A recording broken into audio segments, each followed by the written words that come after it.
Il y a des textes dans la Bible sur lesquels on aimerait ne jamais prêcher. Le texte d'aujourd'hui en 1 Samuel en fait partie. Vous allez voir que non seulement il est assez choquant pour nous aujourd'hui, et au-delà de l'aspect choquant, deuxième aspect, c'est qu'on peut se demander tout simplement s'il a quelque chose à nous dire pour nos vies contemporaines. Il est tellement déconnecté de la culture dans laquelle nous vivons, de notre manière de vivre, en tout cas en Occident, qu'on peut se demander qu'est-ce qu'il a à nous dire. Et j'avoue que c'est un texte que j'aurais bien aimé laisser de côté, mais c'est tout l'intérêt de faire des séries de prédications. On est obligé d'affronter des textes que l'on n'aurait jamais choisis si on avait le choix dimanche après dimanche du texte sur lequel prêcher. Et on va essayer ensemble de relever ce double défi pendant la prédique, tenter de mieux comprendre ce que dit ce texte dans son contexte propre et voir, si possible, quelle nourriture spirituelle en retirer pour nous aujourd'hui. Alors je vous invite à lire avec moi. Nous poursuivons notre série donc de prédications dans le livre de 1 Samuel au chapitre 15, les versets 1 à 9. 1 Samuel 15, les versets 1 à 9. Un jour, Samuel dit à Saül, « C'est moi que l'Éternel a envoyé pour te conférer l'onction qui t'a établi roi de son peuple, Israël. Maintenant donc, écoute les paroles de l'Éternel. Voici ce que déclare l'Éternel, le Seigneur des armées célestes. J'ai décidé de punir les Amalécites pour ce qu'ils ont fait au peuple d'Israël en se mettant en travers de sa route quand ils venaient d'Égypte. Maintenant, va les attaquer et voulez-moi en les exterminant totalement avec tout ce qui leur appartient. Sois sans pitié et fais périr hommes et femmes, enfants et bébés, bœufs, moutons, chèvres, chameaux et ânes. » Saül mobilisa son armée et la passa en revue à Telaïm. Il compta 200 000 soldats des provinces du Nord et 10 000 hommes de Juda. Il les conduisit jusqu'à la ville d'Amalek et plaça une embuscade dans le ravin. Puis il fit dire aux Kéniens, « Partez, séparez-vous des Amalécites pour que je ne vous fasse pas subir le même sort qu'à eux, car vous avez été bons envers les Israélites quand ils venaient d'Égypte. » Les Kéniens se retirèrent donc du milieu des Amalécites. Saül bâtit Amalek depuis Havila jusqu'aux abords de Chour à l'est de l'Égypte. Il captura Agag, roi d'Amalek, vivant, et extermina toute la population par l'épée.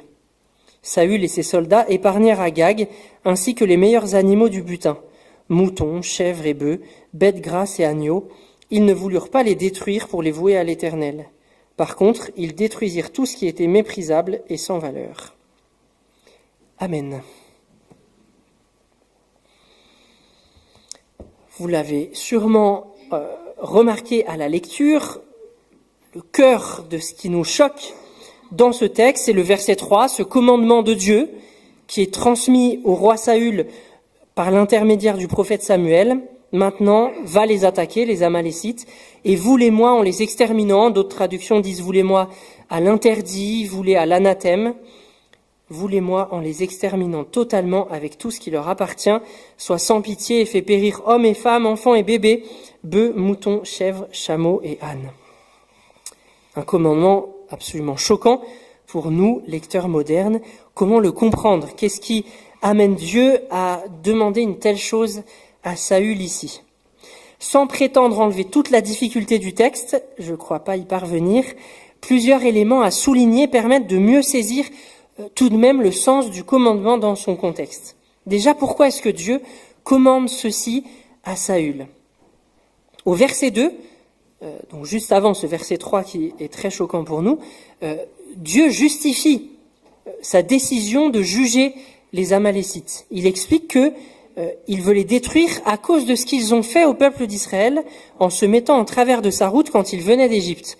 Donc Dieu fait allusion là à l'Exode, quand le peuple d'Israël a été délivré de l'esclavage en Égypte, qu'ils erraient dans le désert avant d'entrer en terre de Canaan. Et pendant ces 40 années où ils erraient dans le désert, les Amalécites les ont attaqués.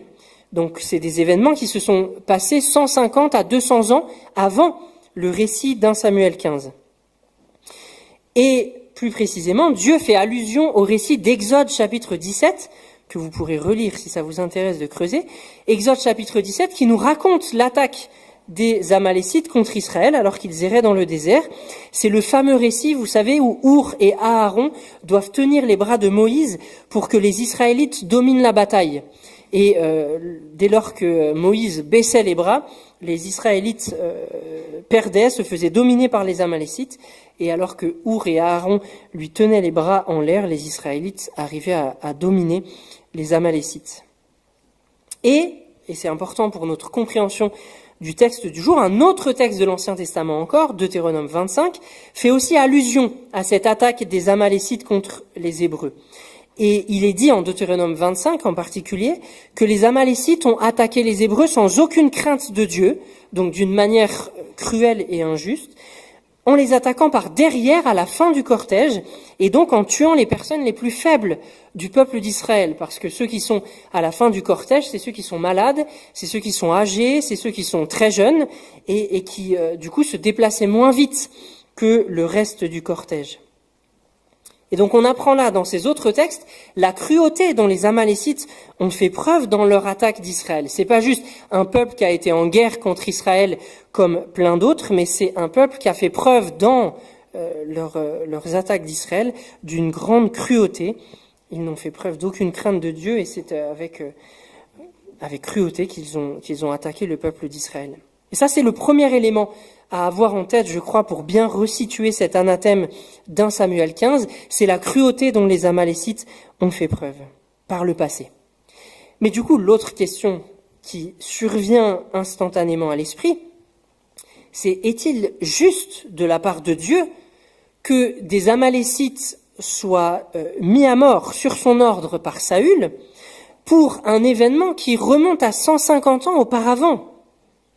Est-ce bien juste que des Amalécites soient tués pour la faute de leur ancêtre, pour la cruauté de leur ancêtre 150 à 200 ans auparavant?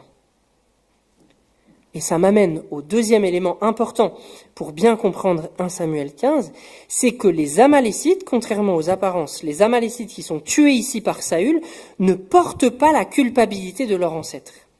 On dit souvent, à tort, à mon avis, que dans la Bible, la culpabilité, donc je parle pas ici de culpabilité ressentie, mais du fait d'être coupable, on dit souvent que le fait d'être coupable se transfère aux enfants, et que les enfants portent la culpabilité pour leurs parents, leurs grands-parents, etc.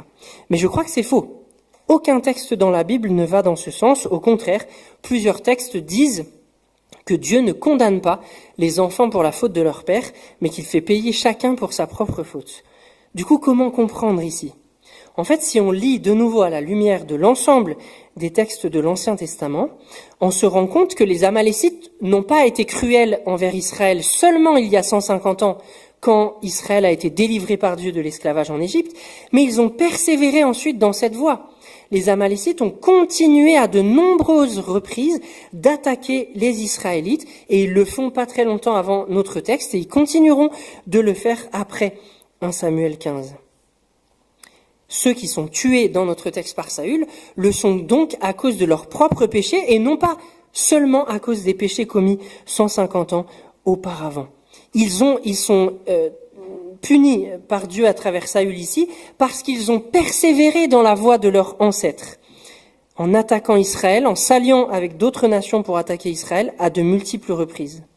On peut légitimement estimer, même si le texte ne le dit pas ici, que s'ils s'étaient repentis et qu'ils avaient changé de voie pour quitter celle de leurs ancêtres, Dieu serait revenu sur sa condamnation, qu'il avait annoncée dès Exode 17, mais Dieu serait revenu de cette condamnation.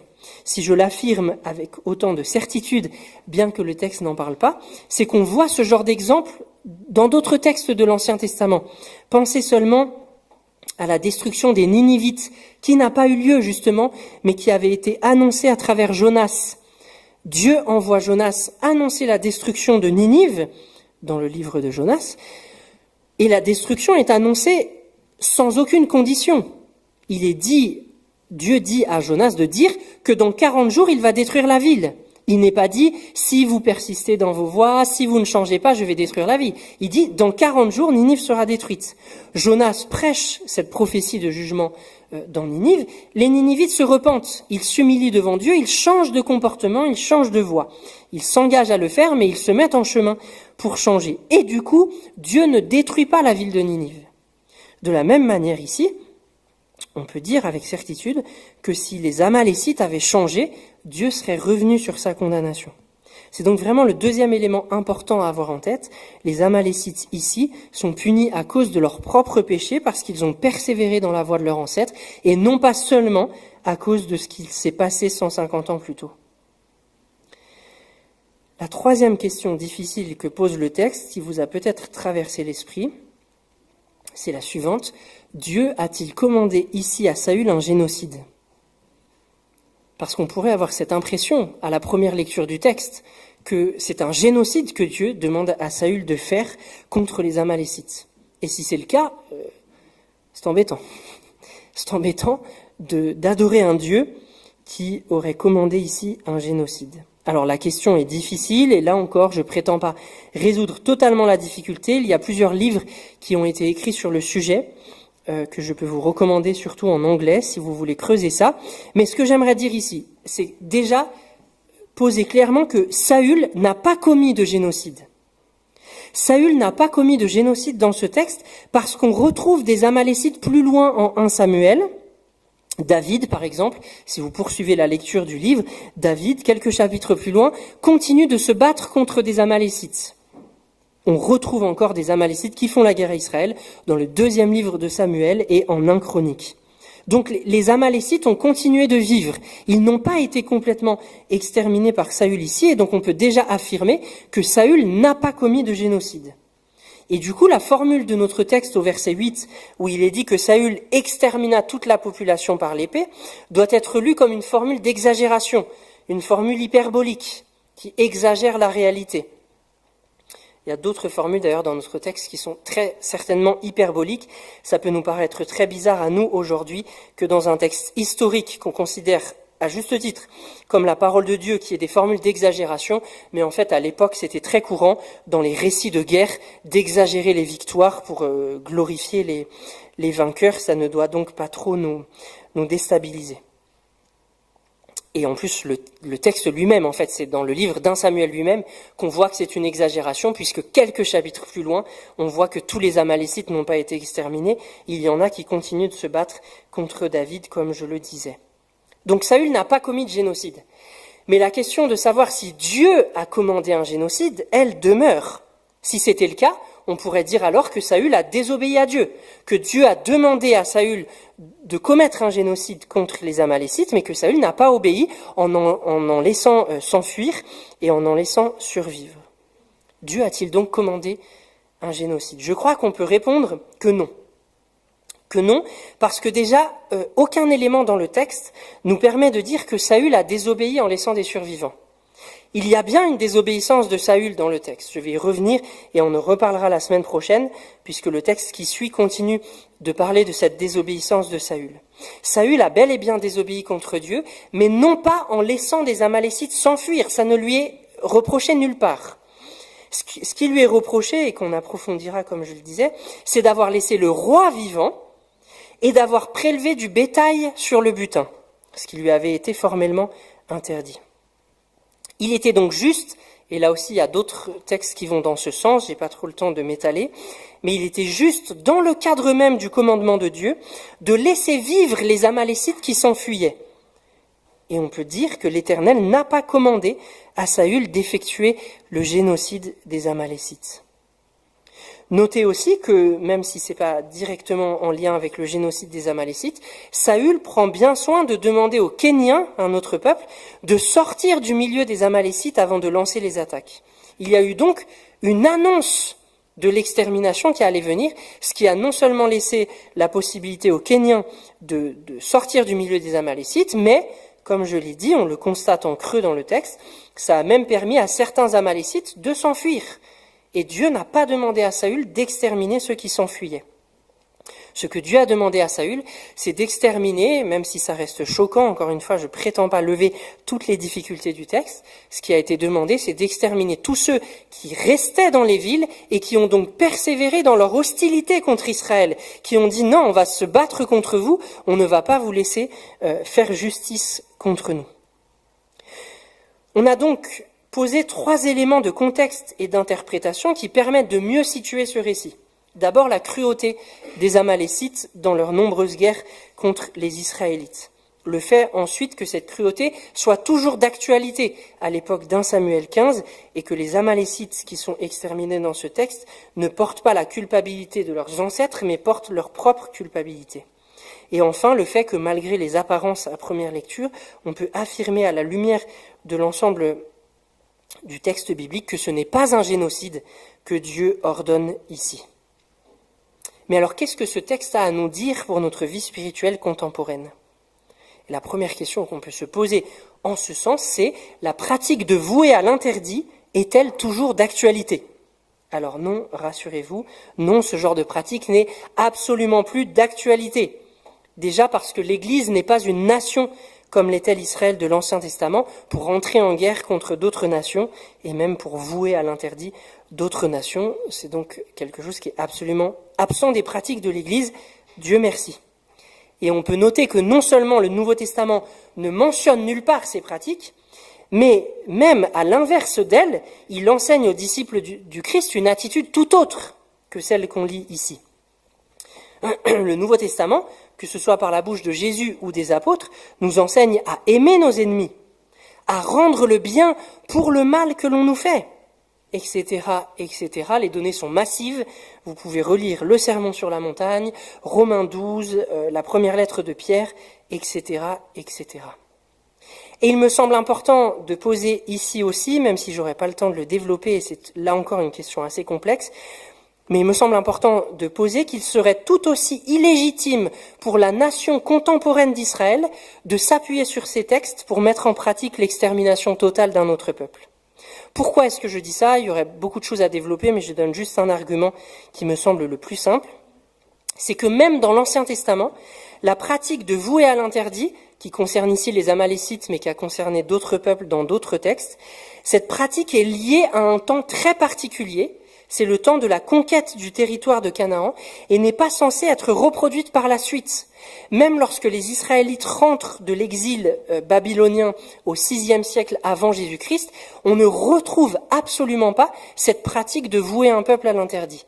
Donc c'est une pratique qui s'est faite et qui a été ordonnée par Dieu, malgré toutes les difficultés que ça nous pose, sur un temps très précis, dans un contexte très précis de l'histoire d'Israël, et qui ne peut pas être reproduite aujourd'hui, même en s'appuyant sur ces textes, ni pour l'Église, ni pour la nation contemporaine d'Israël. Alors si la pratique dont nous parle ce récit appartient résolument au passé, le texte a-t-il encore des choses à nous apprendre pour notre propre situation aujourd'hui ? Oui, plusieurs choses qu'on peut retenir pour nos vies contemporaines. D'abord, ce texte nous rappelle que nous avons à prendre Dieu au sérieux. Et deux aspects en particulier dans ce texte nous y invitent. D'abord, le texte nous rappelle que Dieu n'est pas aveugle aux injustices qui se commettent dans notre monde, que ce soit par des individus ou par des nations. Et bien que la pratique de l'anathème, et encore une fois, Dieu merci, appartienne au passé, Dieu, lui, n'a pas changé et sa justice est toujours d'actualité. Dieu connaît les injustices et la cruauté qui continuent de se commettre. Dieu voit ce que même personne ne sait. Et Jésus fera rendre des comptes pour toute la cruauté qui aura été commise sous le ciel lorsqu'il reviendra à l'occasion de ce qu'on a coutume d'appeler le jugement dernier. Cela ne devrait pas, je crois, nous écraser ni nous effrayer, mais au contraire nous donner à espérer. La soif humaine de justice sera étanchée par Dieu.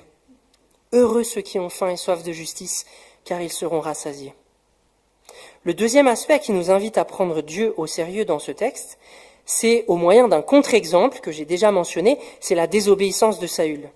On en reparlera la semaine prochaine, mais notez déjà ceci, alors que Dieu demande à Saül d'exterminer tous les Amalécites, à l'exception donc de ceux qui s'enfuient, et tout leur bétail, Saül et ses soldats laissent la vie sauve à Agag, le roi amalécite, et aux meilleurs animaux du bétail.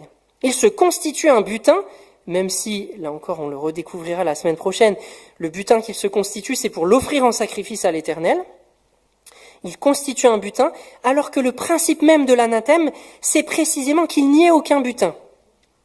Et comme le dira Samuel à Saül dans la suite du texte, l'obéissance vaut mieux que les sacrifices. Si Dieu est Dieu, faire ce qu'il demande de faire semble être la meilleure chose que nous ayons à faire. Aujourd'hui, Dieu ne nous demande aucunement de vouer des personnes à l'interdit, ouf, mais il nous demande d'étendre son règne jusqu'aux extrémités de la terre en témoignant de la bonne nouvelle de la réconciliation avec le Père, par nos paroles, par notre engagement dans le monde sous toutes ses formes et par la transformation de notre être et de notre caractère à l'image du Christ. Et la perspective du jugement, qui nous est rappelée par ce texte, n'est pas absente de cette mission d'évangélisation qui est la nôtre. Là aussi, il y aurait beaucoup à dire, mais j'aimerais juste vous rappeler un texte de 2 Corinthiens au chapitre 2, sur lequel nous avons prêché cette année, puisque nous avons fait au printemps une série de prédications sur 2 Corinthiens. Vous relis juste 2 Corinthiens 2, les versets 14 et 16. Paul écrit « Je ne puis que remercier Dieu. Il nous traîne toujours dans son cortège triomphal par notre union avec Christ, et il se sert de nous pour répandre en tout lieu, comme un parfum, la connaissance de Christ. Oui, nous sommes pour Dieu comme le parfum de Christ parmi ceux qui sont sur la voie du salut et parmi ceux qui sont sur la voie de la perdition. Pour les uns, c'est une odeur de mort qui les mène à la mort, pour les autres, c'est une odeur de vie qui les conduit à la vie. » Paul nous rappelle ici que la prédication de l'Évangile est une odeur de mort pour certains. Elle conduit ultimement à la séparation des êtres humains entre ceux qui sont conduits à la vie par cette prédication et au salut, et ceux qui sont conduits à la mort par cette même prédication. Il n'est pas question de 2 messages. Il n'y a qu'un message, celui de l'Évangile, mais qui conduit ceux qui l'acceptent, qui le reçoivent gratuitement au salut et à la vie, et qui conduit les autres, ceux qui le refusent et qui persistent dans ce refus et ainsi dans leur rébellion contre Dieu, qui les conduit vers le jugement du Christ lorsqu'il reviendra. Notez bien, c'est important, que la condamnation de quelques-uns est une conséquence de la prédication de l'Évangile. C'est pas une mission qui est confiée à l'Église. Le Seigneur ne confie pas à l'Église la mission de condamnation des uns et des autres. Mais Paul rappelle juste que la prédication du message de salut, la prédication de l'Évangile, conduit certains à la mort parce que certains continuent à refuser de manière obstinée ce message et continuent dans leur rébellion contre Dieu. On peut d'ailleurs, et ça aussi c'est important, noter une asymétrie dans ce texte de 2 Corinthiens 2. La connaissance du Christ est un parfum de bonne odeur. Elle est en soi, la connaissance du Christ, un parfum de bonne odeur. Elle est objectivement un parfum de bonne odeur. Et la connaissance du Christ est effectivement reçue comme telle par un certain nombre de personnes. Cette connaissance est cependant reçue comme une odeur de mort par ceux qui persistent dans leur rébellion contre celui qui les a créés. En bref, l'Église n'a d'aucune manière à vouer à l'interdit qui que ce soit, mais ce texte difficile d'1 Samuel 15, peut-être éclairé par le texte de 2 Corinthiens 2, nous rappelle la vérité d'un jugement encore à venir et notre participation tout à fait mystérieuse à ce jugement, de manière indirecte, lorsque nous répandons la connaissance du Christ comme un parfum dans le monde, parfum qui vise d'abord et avant tout la vie. Et c'est même d'ailleurs pour cette raison, pour cette mission confiée à l'Église de répandre le parfum de la connaissance du Christ dans le monde, c'est pour cette raison que le jugement de Dieu est comme en attente. On se demande parfois, pourquoi est-ce que Dieu ne revient pas maintenant ? Pourquoi est-ce qu'il ne règle pas le problème de l'injustice et de la cruauté que l'actualité ne cesse de nous rappeler maintenant ? Eh bien, Dieu décide volontairement de mettre son jugement en attente pour que l'Église grandisse et qu'elle continue de répandre l'Évangile partout dans le monde, afin que le plus grand nombre de personnes reçoivent la vie éternelle qui jaillit en abondance depuis la croix. Tout ce grand projet de Dieu pour donner sa vie en abondance et pour restaurer la justice sur la terre est bel et bien fondé sur la croix. Là où Jésus est devenu malédiction pour nous, afin que nous soyons rachetés, afin que nous recevions les bénédictions promises à Abraham, ainsi que le Saint-Esprit. Par l'Esprit d'ailleurs qui vit déjà en nous, nous goûtons déjà à la vie à venir. Cette vie où selon l'Apocalypse 22, versets 2 à 3, il n'y aura plus aucun anathème, il n'y aura plus aucune malédiction. Et ce jour où l'œuvre du Christ fera pousser l'arbre de vie qui produit 12 récoltes, une par mois, et dont les feuilles servent à guérir les nations. Amen.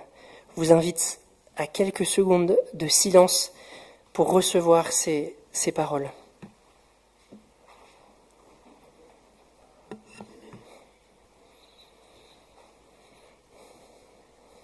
Seigneur, merci pour ce rappel que tu es un Dieu juste et un Dieu qui s'implique dans le monde et dans l'histoire pour restaurer la justice avec laquelle tu avais créé l'univers. Merci parce que toutes les cruautés qui continuent de se commettre dans notre monde encore aujourd'hui, tu les vois, tu les prends en considération et tu jugeras, Seigneur. Non pas seulement pour écraser ceux qui les commettent, mais pour que l'injustice soit extirpée du monde et que nous puissions un jour vivre dans cette nouvelle création où la justice habitera pleinement. Que nous puissions un jour vivre ensemble, nous tous qui recevons cet évangile, qui recevons sans mérite, gratuitement, cette vie que tu nous offres depuis la croix, en ayant pris notre condamnation à notre place, ce jour où nous pourrons manger de ces feuilles de l'arbre de vie. En ton nom, Jésus. Amen.